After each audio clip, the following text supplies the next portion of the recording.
एक बार भगवान बुद्ध जेतवन विहार में रह रहे थे। भिक्षु चक्षुपाल भगवान से मिलने के लिए आए थे। उनके आगमन के साथ उनकी दिनचर्या, व्यवहार और गुणों की चर्चा भी हुई। भिक्षु चक्षुपाल अंधे थे।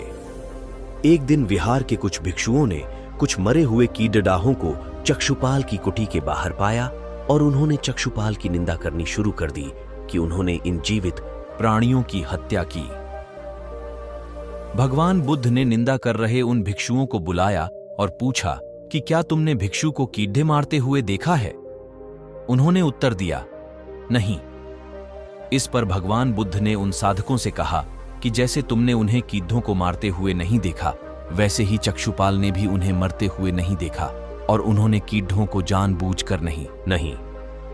इस पर भगवान बुद्ध ने उन साधकों से कहा कि जैसे तुमने उन्हें कीड़ों को मारते हुए नहीं देखा, वैसे ही चक्षुपाल ने भी उन्हें मरते हुए नहीं देखा और उन्होंने कीड़ों को जानबूझकर नहीं मारा है, इसलिए उनकी भर्त्सना करना उचित नहीं है।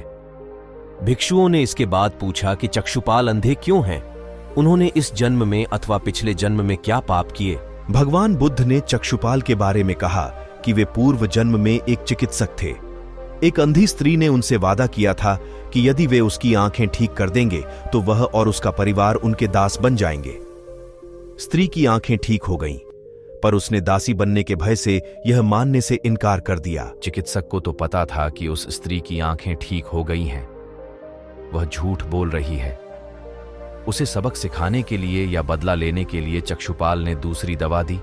उस दवा से महिला फिर अंधी हो गई। वह कितना ही रोई पीटी, लेकिन चक्षुपाल जरा भी नहीं पसीजा। इस पाप के फलस्वरूप अगले जन्म में चिकित्सक को अंधा बनना पड़ा।